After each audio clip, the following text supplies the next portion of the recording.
What's going on, everybody? It's Ricky with Videohomicide, back with another Underground Comics haul. But before we get into the haul, I've talked about in the last couple of months that I've been working on a new comic, and the comic is now finished. It is now in print in the standalone version. That is, like this book, Blood Drunk, which I've titled it Blood Drunk, is a 13-page comic that is about a basically an unfortunate encounter inside of a graveyard. Okay, so that book will be within the pages of CINEMA187 issue 5. If anybody wants to have any more info about that, just message me at cinema.187 on Instagram. Really stoked because issue 5 is like on track to being released like when it's supposed to be released, which is around 4/20, so stay tuned for that. I went to the library yesterday and I scanned in all the pages, all 14 pages, including the cover, and it was just very like good feels, you know what I mean? And then today I went and I like last night I formatted it, and then today I went to Staples and printed off a mock copy, or like the first copy. So I actually have this copy up here. This is my stack over here of everything I've done. There's 19 zines right there. This is the latest one, Blood Drunk. This is the color version, and there is color throughout. So I'm very proud of this one because this is not like a one-page Filthy Ralph book, you know what I mean? Like this one is actually like my first real sequential attempt at sequential art, you know what I mean? Because there's a lot of sort of one strip, one page, you know, how do you do's that I've done that I never got the feeling. I always got a good feeling when I completed those strips, but completing this is like a whole nother thing because it actually feels like, all right, you've done something here. So there are going to be standalone issues like this available, not yet, but again, this story is inside of CINEMA187 number 5, as well as a story, I forget the entire title, but Evils of India by Radioactive Blobfuel is in there as well.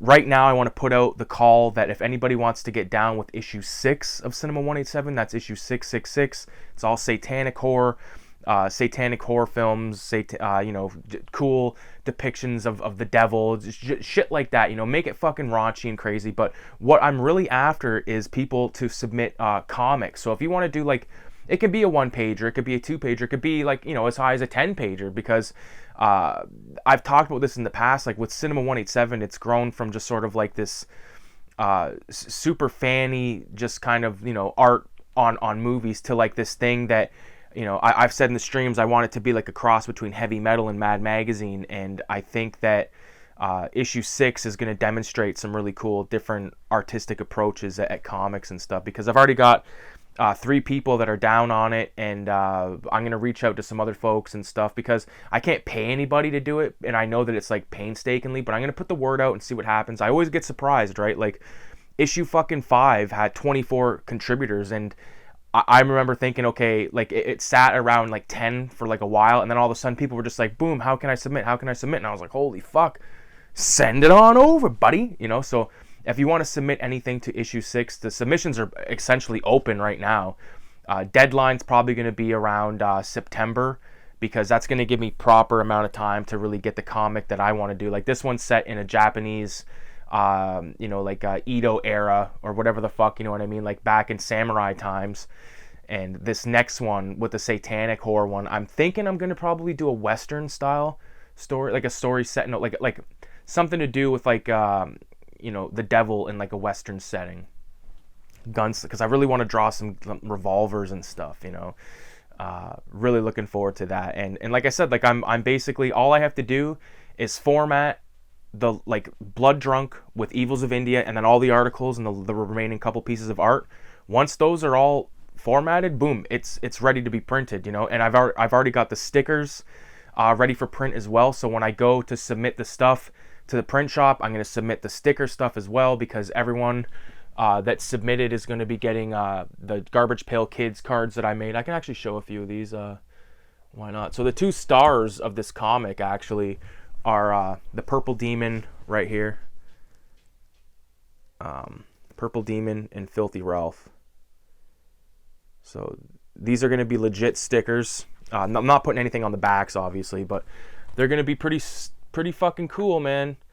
And like I said, I think what I'm going to do is print those and then print the other one sticker and then just kind of sit on those for a while and wait till I kind of design some new stuff. I want to design something that says CINEMA187, but I've just been so distracted with the comic lately, you know what I mean? Like, it's definitely a lot of work to make a comic book, that's for goddamn sure, especially if you're like, if you're going to go full out, like no fucking around. There's people that make comics that are like, that have the proper ability to do something very intricate and crazy, but they're just satisfied with making like simple pen marks and shit, and that's fine, man. But I found that like once I finished this comic and then I did a new Filthy Ralph strip that's going in 187 number 5, like I just feel like it's so much more like I can like see it on the page now, or not see it on the page, like I'm not trying to get all fucking whimsical, but I'm a magic man and I can see what I want to do now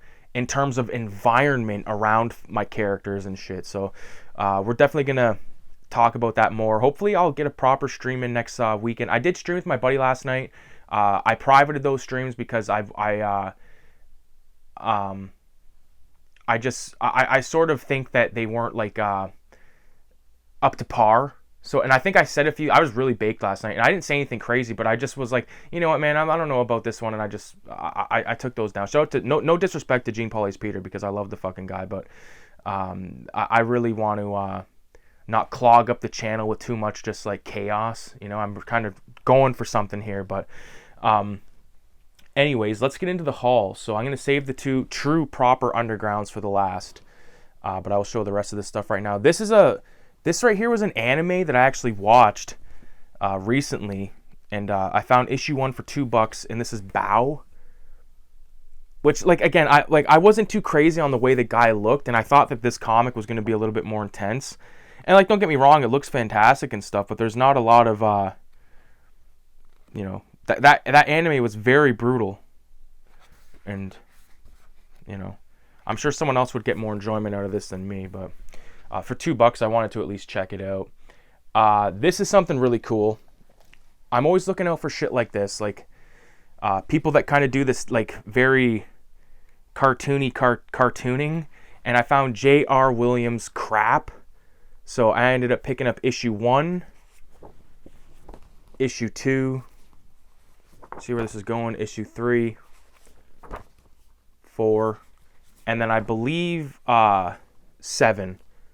So I already flipped through these and they're fucking hilarious. So I'm stoked to have these. They're put out by Fantagraphics and shit, 1994. But like just all of like the craziness of like the liquor on the ground and like the spilt over beer and just scuzzy mattress. Like this is the shit that I'm really fucking into right now, man. So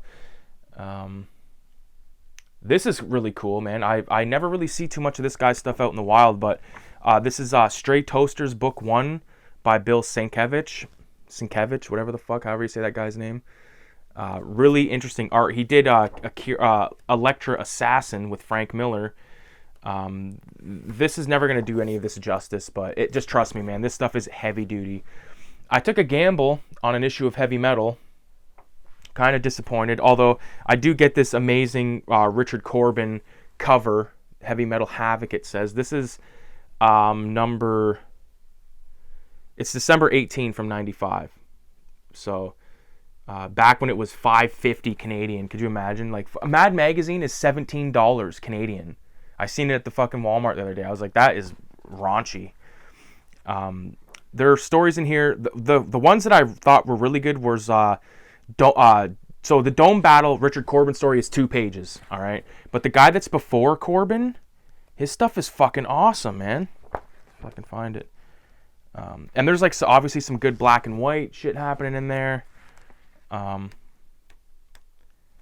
Yeah, this guy before Corbin, he does like this naked chick like laying there, like it's fucking awesome, man. Like really well done. And then like you get, like I said, you get 2 pages of the Corb. But they're 2 pretty fucking solid pages. Now, the place that I got this, they also had Fantagore number 3 and a few other, I think one was called Grim Pit, but a few other really cool Corbin things. But I was like, you know what, I'll take the gamble on the Heavy Metal, and if I get those 2 stories, that really cool art, and there's a really good one in the beginning, black and white, charcoal, phenomenal. heavy metal to me, it really is hit or miss. And like, I remember always hearing about, you know, those early ones were better and stuff. Yeah, sure, there's still good stuff peppered throughout, but if you buy an issue of heavy metal and you're only getting like one art style that you like and you paid $5.50 and $19.95, you'd be fucking upset. So now here's the piece de la resistance, or whatever the fuck is, however that's said, that French bullshit. We got some more S. Clay Wilson, baby. This is what I'm fucking talking about. I like S. Clay Wilson more than Crumb. I will definitely say that. I've obsessed with this stuff. So this, I don't have much information on this one, but it's 2.2 by S. Clay Wilson. Really fucking awesome spread here. And this one actually has like proper comic books, like S. Clay Wilson comics and stuff, because he's more known for like these big, like really big just panels of madness like this, like spreads of demons playing fucking poker and shit and different stuff like that. So that, I believe, was $20. Everything else was $2. That heavy metal, I think, was $9. But really into the S. Clay Wilson. And then this one doesn't even have a fucking title or any indicia or anything, man. I had to get this one. I thought it was a checkered demon, but it's not. Checkered demon, like there's dudes with checkered pants and stuff, that's for sure. But yeah, and this is all just one pagers, man. Like the fucking heaviest duty shit like you can possibly see. I recommend going on to the Internet Archive and looking some of this stuff up. You can actually print those files. They're high resolution. You can print them and make zines. I made a zine of Air Pirate Funnies 1. I intend on doing an issue 2, but haven't gotten around to it yet. Somebody asked me previously in the last video I uploaded more information on this zine right here called Dump Truck. It's issue 4 of Dump Truck, and that's all. Like, there's no indicia or anything like that, but it says that it's out of Santa Rosa, California. That's it, man. I left the comment when I got home. I looked it up for the guy, but there it is. So that's the haul, and you know, I'm really stoked on the haul, but the thing that I'm actually like really fucking stoned on is this Blood Drunk comic, man, because to see it in print, like it's smaller, right? Like the paper that I drew on was, I think, 11.5 by 8. It was just slightly bigger than a regular piece of printer paper, but that paper was so god awful. It was so it tore up every micron. And then I drew a few things like on watercolor paper, and fuck, it was like drawing on butter compared to that paper. And then some printer paper, which is like my favorite, but I think watercolor paper might be my new preferred method. It's cheap, you know. I'd like to get some proper 11 by 17 you know, comic paper and shit like that, but maybe in the future we'll see how that goes, because I just really want to take my time here to finish off this Filthy Ralph comic that I'm working on, like this new Filthy Ralph comic, and that's going to be within the pages of Macaroni and Dope, which is a zine that I'm making that's all sketchbook material and some comic stuff, some unfinished comic stuff that isn't really going to get finished. So I want to at least release that in one way or another. So Macaroni and Dope comes free with every purchase of CINEMA187 issue 5. I'm only printing a limited amount of CINEMA187 issue 5 because I don't want to, like, it's not cheap, you know what I mean? And I don't want to be stuck, you know, in the hole over something that take like months and months to sell them all. So I'm printing 10 copies that'll be for sale. You can pre-order them right now, but you have to send the money like when you pre-order it, you know what I mean? So if you want to get a hold, or if you want to learn any more about that, message me at cinema.187 on Instagram, and we will talk turkey. But if you want to you know, secure one of the copies along with the Macaroni and Dope, and you're gonna get 24 artists' interpretations of some of the best Asian horror and exploitation cinema. So really looking forward to that. Again, anybody that wants to submit to issue 6 of CINEMA187, please do so by messaging me at cinema.187 on Instagram, because that's the way it's going to be fucking done here. So with that being said, I think I'll chalk up on some of my reading. I'll pick up this childhood classic and I'll go curl up with a nice cup of soup. 666, adios.